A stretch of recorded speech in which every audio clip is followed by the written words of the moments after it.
Hello everyone. Subscribe to the channel to get more videos. Also, let us know in the comments what city you are watching from. Now let's begin this one.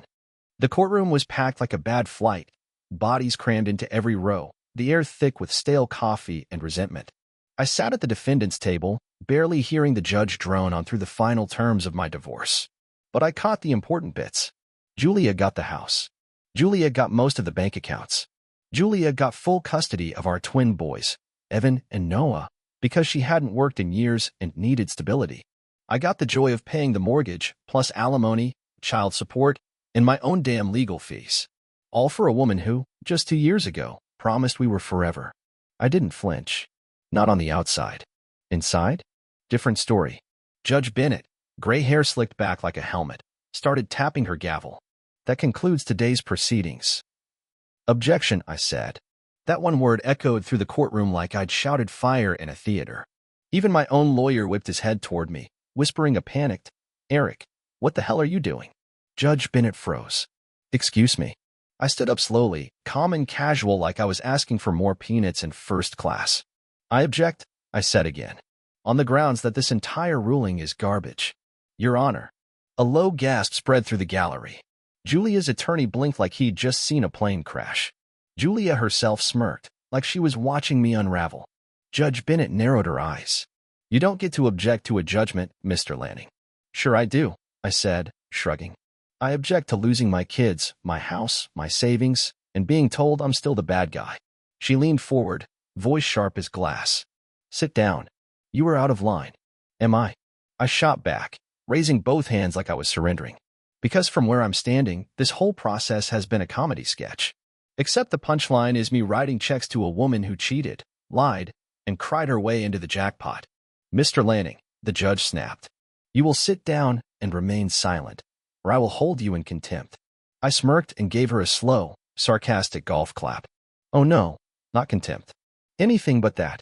My lawyer whispered, "Eric, stop it. Please." Julia tilted her head and whispered something to her attorney, probably something about medication or trauma. I didn't care.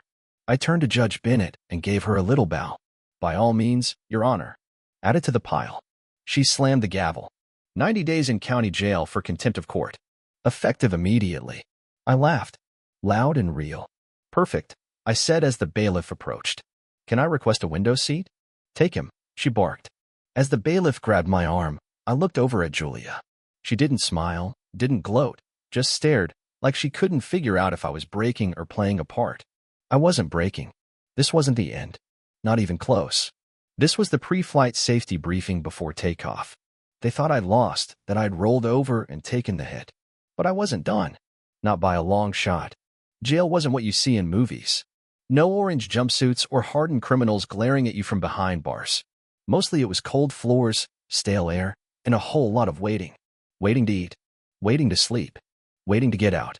I didn't talk much the first few days. Didn't need to. Just kept to myself and thought about the boys, about the courtroom, and mostly about Julia. The thing about silence is it has a way of peeling you open. You start remembering stuff you thought you buried a long time ago. Like my cousin Troy. Troy and I were thick as thieves growing up. Same little league team, same bike routes around the neighborhood, same warped sense of humor. Until junior year of high school, when I was dating Cara Devlin, smart, loud, the kind of girl who could spot a lie like a bloodhound. We had a fight, stupid, dramatic, the way teenagers always do, and decided to take a break. 2 weeks later, Troy showed up to a house party with Cara on his arm. Acted like I should just get over it. Said, "You guys weren't together, man. It's not a big deal." But it was. I stopped talking to him that night. Didn't matter that he was family. Didn't matter that our moms tried to patch things up at Thanksgiving like it was a sitcom. I didn't speak to him again until 5 years later.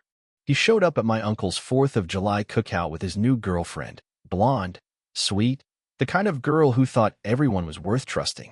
I got drunk. Not proud of it. But I smiled, turned on the charm, and took his girlfriend for a walk. By the end of the summer, she wasn't his girlfriend anymore. When Troy confronted me, I said, "Guess we weren't together." "It's not a big deal, right?" Then I punched him. Was it petty? Sure. Vindictive? Definitely. But it made one thing clear. I don't let betrayal slide. Not when it's personal. Not when someone I trusted flips the knife and acts like I'm the one who should apologize. That rule became the foundation for how I live. Betrayal has consequences. It doesn't matter if you're blood. It doesn't matter if we once laughed over beers or cried over funerals. If you screw me on purpose, you're going to feel it. So as I lay on a thin mattress under flickering lights and tried to ignore the guy in the next cell snoring like a bulldozer, I wasn't thinking about forgiveness. I was planning. Julia didn't just betray me. She used me, lied to me, took our boys and paraded me through court like I was nothing. She thought the judge's gavel was the end. But that was just the opening bell. And I've always played the long game. It's weird, thinking back to when everything felt perfect. I used to believe the best days of my life started in the sky, 36,000 feet up, nothing but clouds and engines and quiet. But really, it started in a bar in Tokyo. I was on a layover, Narita to LAX the next morning, and I had just finished a 10-hour flight with 2 screaming babies and a malfunctioning galley oven. I was dead on my feet, looking to drown the day in whiskey and maybe a plate of noodles. That's when I saw her. Julia. She had that look, polished, effortless, like a woman who knew exactly how much attention she was pulling and didn't care one bit. She was wearing her flight attendant uniform, unzipped just enough to look casual, flipping through a fashion magazine like she wasn't sitting alone in a bar full of jet-lagged strangers. She looked up once. Just once. That was enough. We talked for hours. Found out she used to fly the same route I did but had recently quit to finish her degree in fashion merchandising.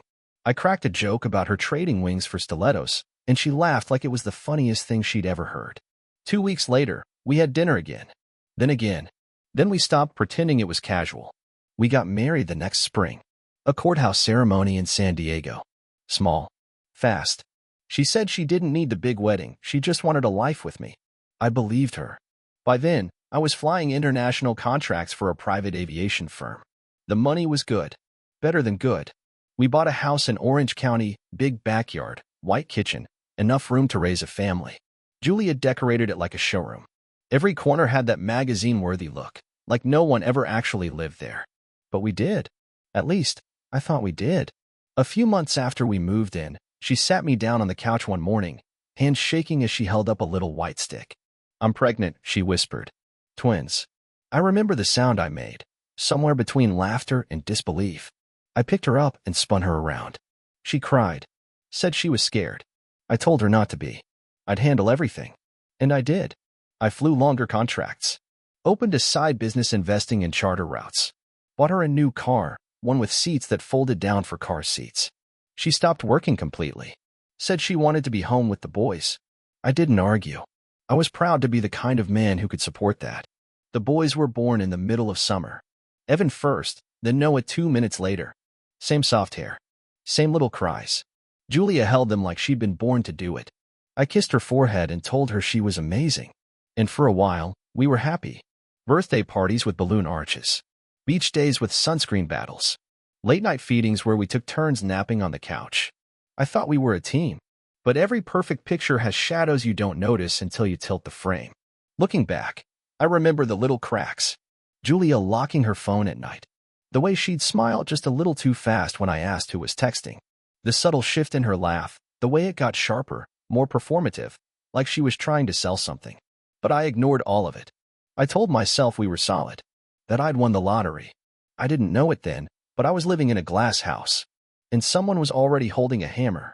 The boy's second birthday was supposed to be a celebration, cupcakes, streamers, half a dozen kids running through the yard with frosting on their shirts. Julia had gone all out.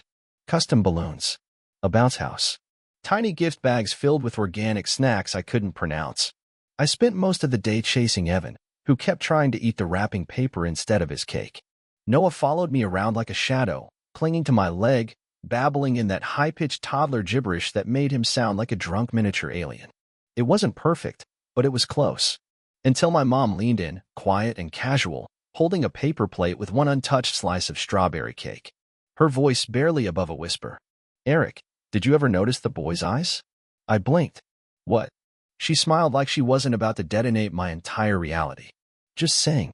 They're such a bright blue. Neither of you have blue eyes, right?" I froze. The bounce house squeaked in the background. Julia was by the drink table laughing with her friend Talia, pouring another round of sangria. I tried to laugh it off. It happens. Genetics are weird. But that night, When we got the boys down and the house was finally quiet, I sat on the edge of the bed while Julia washed her face in the bathroom. The question stuck like a stone in my throat. Blue eyes. I had brown. So did Julia. Our parents? Brown, green, hazel, but not that neon lakewater blue that both boys had. The kind that made people stop and comment at grocery stores. Wow, look at those eyes. Who'd they get that from? I used to smile, say no idea, and move on. But now I wasn't smiling. Julia came out of the bathroom, hair pulled back, towel around her shoulders. You okay? Yeah, I lied. She climbed into bed beside me and started scrolling through her phone, already half tuned out. I stared at the ceiling, replaying every doctor's visit, every late-night feeding, every moment that now felt slightly off. I couldn't sleep. At 1:12 a.m., I got up, walked quietly down the hall to my office, and opened my laptop. I searched for the cheapest reliable DNA testing kit and ordered 2. I checked expedited shipping like it was a matter of life and death. Then I picked up my phone and scrolled through my contacts until I found the number for Marshall Graves, a private investigator I had used once before to verify a fraudulent maintenance log for a pilot we were hiring. He specialized in forensics. The digital kind. The kind that could find deleted texts, ghosted emails, secret folders. I sent him a text. Need quiet help. Nothing illegal. Paternity and infidelity. You in? He replied in less than 2 minutes. Always. I sat in the dark, the glow from my laptop screen making the room feel colder than it was. I didn't have proof yet. Just a feeling. But I knew that feeling. It had never failed me. Julia had her secrets. And I was about to dig every one of them out. The DNA test came back on a Monday. I was sitting in the kitchen with a cup of black coffee, watching the boys on the baby monitor. Julia had taken them to a mommy-ammy music class, giving me a rare hour alone in the house. When the email landed in my inbox, I stared at the subject line for a solid minute. Your DNA results are in. I clicked. I scanned. Then I stopped breathing. Probability of paternity, 0%. Both tests. Evan and Noah. Not mine. Not even close. I didn't move. My body just sort of disconnected. My heart beat, but I couldn't feel it. My mouth went dry. My hands, the same hands that had held those boys on their first day in the world, went numb. I read it again. Then I opened the second email, the one from Marshall. Subject, Findings, Julia Lanning. Inside were screenshots. Dozens of them. Messages between Julia and a man named Travis Stone. A boxing coach, according to Marshall. Local. 34. Used to train at a gym 2 towns over. Blonde, fit, the kind of cocky idiot who wore tight shirts and called everyone bro. But this wasn't just gym flirting. This was a full-blown affair. One that started well before the twins were born. One that had never ended. Marshall had also included a short video. I almost didn't watch it. But I did. Julia and Travis, standing in what looked like the hallway of his apartment. She was laughing, sipping something from a plastic cup. Travis, he still doesn't know? Julia, please. Eric thinks those kids are his. He's too busy flying to notice anything. Travis, damn. That's cold. Julia, smiling. He's got money. I've got freedom. It works. Travis, you ever think about telling him? Julia, shrugs. Why? He'd probably cry and write a check. They both laughed. I slammed the laptop shut. And I just sat there. It wasn't the betrayal that hit the hardest. It wasn't even the affair. It was the fact that I'd built my entire life, my home, my career, my dreams, around a lie. Around 2 boys who weren't mine. Around a woman who had been sleeping with someone else the entire time and mocking me behind my back. But I didn't cry. I didn't scream. I got to work. That night, I met with my attorney, Allison Corwin, the one who helped draft my initial prenup and who'd been quietly advising me through the divorce. She was ruthless, precise, and smart enough to know that timing mattered more than anything. I handed her a folder with Marshall's evidence and the test results. We're filing for divorce, I said. You sure? She asked, already flipping through the documents. Wait a few weeks, I said. I want everything locked down first. Over the next 10 days, I moved methodically. I transferred business assets to a holding company based in Wyoming. Liquidated certain accounts. Shifted equity shares in my name into trust for a fake charitable foundation. Every move was legal. Every transfer documented. Julia wouldn't see a dime of it. Not because I was hiding, but because I was anticipating. She had played me for years. Laughed at me. lied straight to my face while spending my money. Now it was my turn. And I wasn't laughing. I was sharpening the blade. 1 week before we officially filed the divorce papers, something unexpected happened. Travis got jumped. I found out about it from Marshall, who'd been keeping tabs on Julia's phone activity. He sent me a link to a local news article. Local trainer hospitalized after late-night assault. According to the story, Travis had closed up his gym just after 10. Security footage showed him locking the front doors, walking into the parking lot, and disappearing off camera. 2 minutes later, he was found unconscious behind a dumpster with a broken jaw, 3 cracked ribs, and enough bruising to make his own mother wince. No arrests. No suspects. Just 2 men in ski masks captured briefly on grainy surveillance footage. I didn't say a word. That Friday, I hosted a small dinner, just me, my cousin Troy, and his wife Dana. Yeah, that Troy. The one who had once taken my girlfriend in high school. The one I hadn't spoken to for years, until a few months ago when he reached out and apologized over cheap bourbon and a steak dinner. We'd been rebuilding slowly. Careful. I invited them over under the pretense of catching up. Over dessert, I poured a second round and said, "So, how's that gym expansion deal going?" Troy raised an eyebrow. Still stuck. Permit issues. I nodded. Interesting. You ever deal with a guy named Travis Stone? His face didn't change, but Dana shifted in her seat. I smiled. I heard he got hurt, I said casually. Real shame. Sounds like you won't be training anyone for a while. Troy took a sip of his drink. Some guys attract bad luck, I guess. Yes, so, I said, clinking my glass against his. The message didn't need to be spelled out. I didn't order anything. Didn't pay for anything. But I'd planted a seed weeks ago during a conversation with Troy about loyalty. And Troy? He had friends who owed him favors. Friends who knew how to send a message. Call it karma. Call it coincidence. Either way, I didn't lose sleep over it. Meanwhile, Julia was unraveling. She started locking herself in the bathroom longer. Drinking wine before noon. Her eyes looked hollow at the breakfast table, like something was chasing her, and she was running out of places to hide. On the 3rd day after Travis's assault, I packed every belonging I owned into 3 large duffel bags. All my suits, my watches, my passport, anything that couldn't be replaced. Julia was out shopping with the boys. When she came home, the house looked untouched, but my closet was empty. I left her a note on the kitchen counter. I know everything. You'll be served tomorrow. Then I left. The next day, she was served divorce papers at noon. Along with them was a full manila envelope, the DNA test results, Marshall's report, and a USB drive containing the video of her and Travis laughing about me. My lawyer handed it to her in front of her lawyer on the front porch of our house. Julia didn't cry. She didn't scream. She collapsed. Literally buckled at the knees, right there in the entryway, clutching the envelope like it was radioactive. And the whole thing? Caught on the Ring doorbell camera. Later that night, Marshall sent me the footage, spliced and cleaned up. I watched it twice, then saved it to a private folder labeled Closure. For the first time in months, I slept 8 full hours.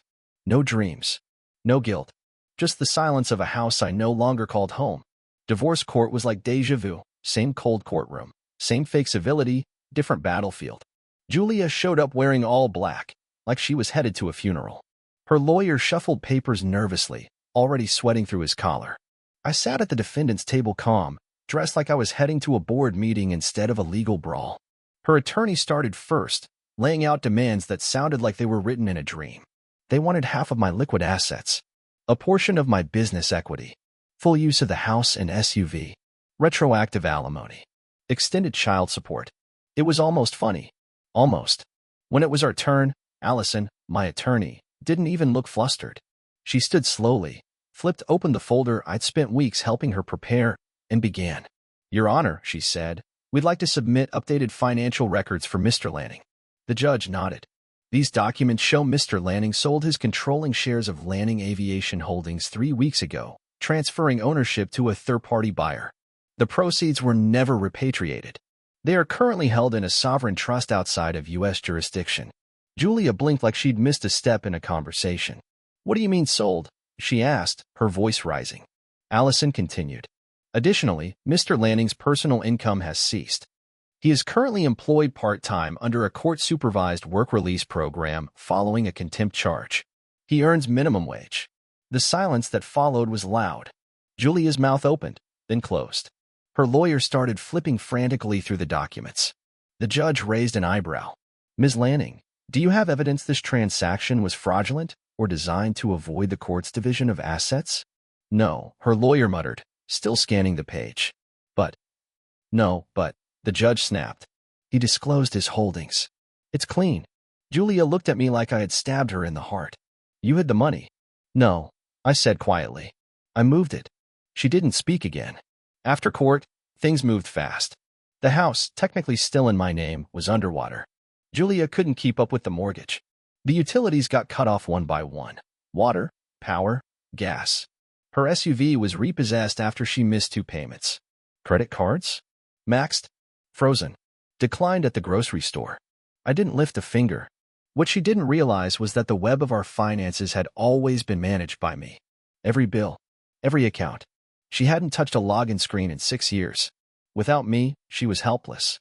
When she showed up at my new job, a temporary ground crew position at a regional airport, she looked like a ghost. You ruined me, she hissed. I stood there, clipboard in hand, fluorescent vest over my shoulders. I was earning $18 an hour and still sleeping like a king. You ruined yourself, I said. Security escorted her out after she started screaming at a customer in line. The next morning, Allison filed a restraining order. Later that week, I called Marshall and gave him the go-ahead. Within 72 hours, my remaining possessions, watches, tools, photo albums, personal records, were discreetly moved out of state and into storage under a shell company. The court-appointed observer never even noticed. Julia thought taking the house meant taking my life. But all she got was a skeleton. A burned-out shell with no money, no power, and no control. She wanted war. She got silence. And that silence was mine to keep. We held the barbecue on a Saturday. The weather was perfect, dry heat, low breeze, sky so clear it looked artificial. The kind of day people take pictures of and say, wish you were here. We hosted it at my cousin Garrett's lodge, a quiet spread of land tucked deep in the hills outside Prescott, Arizona. Big stone patio, no cell service, no curious neighbors. It was perfect for what I had in mind. Family came. Friends came. The ones that mattered, anyway. The ones who knew the whole story, or at least enough of it to stop asking questions. Garrett stood at the grill, flipping burgers like nothing was going on, but his eyes kept tracking me. We hadn't seen each other in a year, but he understood. He always had. After everyone ate, I pulled him aside. You got a minute? I asked. Yeah, he said. You ready? I nodded. We walked down to the barn where his tool shed sat tucked behind a grove of pines. I handed him a small envelope, not too thick, just heavy enough to matter. He opened it. Inside, a formal debt release. The 40 grand he owed me from a failed investment 10 years ago. Cleared. Done. Forgotten. For real? He asked, blinking down at the paper. For real, I said. He looked up at me, something in his eyes softening. Why now? Because I needed to know where loyalty lives, I said. And you never flinched. He nodded once, didn't say thank you, just clapped my shoulder and muttered, whatever you're doing, make it count. I will. That night, after most of the guests left and the stars took over the sky, I sat by the fire pit with Morgan. Her real name was Kendra Morgan Reyes. We met through Allison, my lawyer, just after the divorce proceedings kicked off. She was a legal consultant, sharp as glass, with a laugh that could slice through steel. Somewhere along the way, she became more than an ally. Now she was the plan. She leaned into my shoulder as we watched the last few logs burn down to ash. You sure about this? She asked. Yeah, I said. You ready? Past ready. An hour later, Garrett's cousin, a former CBP officer, drove us in silence to a remote airstrip just south of Tucson. No signs, no questions. Just one small plane, 2 bags, and new documents under our new names. I became Ryan Mercer. Morgan became, simply, Morgan. Our destination was Panama, Bocas del Toro, a tropical outpost with just enough expats to blend in, just enough law to feel stable, and just enough chaos to disappear. The passport was perfect. Not fake. Just rerouted through layers of red tape, shell identities, and a buried paper trail so convoluted it would take a government task force 6 months just to figure out who I used to be. By the time the plane touched down in Central America, I didn't just feel free. I felt weightless. A few weeks later, I heard the fallout had finally reached critical. A warrant was issued for Eric Lanning for asset concealment and contempt. No bail was posted. No trace was found. Julia had apparently called every attorney in the Tri-County area trying to report a crime. None of them took the case. Allison? She'd resigned from law officially and vanished around the same time I did. Only Morgan, and I knew the full scope. The hidden accounts. The legal gymnastics. The way everything had been folded in on itself like origami, beautiful and untouchable. We didn't toast champagne or party. We walked the beach at dusk, barefoot, quiet. I watched her kick up sand as the tide rolled in and said, "This is it." She turned back to me, smiled. "Yeah, we made it." We disappeared not with a bang, but with a barbecue. And no one saw it coming. Julia's world didn't fall apart all at once. It crumbled slowly, painfully, like drywall soaked with water, collapsing one soggy layer at a time. She moved into a 2-bedroom apartment above a failing strip mall just outside Riverside. The kind of place where the walls were thin, the neighbors loud, and the air conditioning groaned like it resented being turned on. The boys shared a room, twin beds crammed between peeling posters and piles of hand-me-down toys. The foreclosure went through fast. I'd stopped paying on the mortgage the moment I walked out. With no savings, no income, and no understanding of how our finances had ever worked, Julia was buried before she even realized she was holding a shovel. Utilities lapsed. The SUV was long gone. Credit cards defaulted. She tried applying for new ones, but her credit score, once pristine under my management, had dropped like a stone. She found a job waiting tables at a diner off the interstate, wearing a name tag and refilling mugs for truckers who left sticky quarters as tips. Her degree in fashion merchandising meant nothing now. No one hired a disgraced stay-at-home mom with gaps in her resume and a reputation she didn't know had spread. Travis? Still alive. But he wasn't walking right. His jaw had been wired shut for 6 weeks. He couldn't coach, couldn't train, couldn't work. His gym folded. When she tried leaning on him for support, he ghosted her, first emotionally, then literally. He moved to Nevada without a word. Left her a voicemail with no return number. "I can't do this," he said flatly. "You're toxic." She tried chasing me for payments. Filed motions. Sent letters. Pleaded with the court to re-establish child support, alimony, something. But the judge didn't find a man. There was no Eric Lanning in the country with traceable income or assets. Her lawyer told her it was a lost cause. "They think he's out of the country," he said. "There's no trail. No employer. Nothing." She tried contacting Allison, but Allison's license had been surrendered. Her office emptied. No forwarding address. No record. It was like none of us had ever existed. Julia was stuck raising 2 boys on tips and pity. Boys who asked why Daddy didn't come around anymore. Boys who didn't know the man they called Dad was never their father to begin with. She never told them. Because how could she? The court kept issuing statements in my name, bills, demands, notices, but it was all smoke. She couldn't collect what didn't exist. Meanwhile, I watched from a distance. Not daily. Not obsessively. Just enough to know it was working. She'd wanted control. She got ruined. By the time her lawyer finally gave up and walked away, she was down to one last hope, begging relatives for couches and cash. But even they got tired of her calls. She wasn't a wife anymore. Not a homeowner. Not a partner. Just a waitress.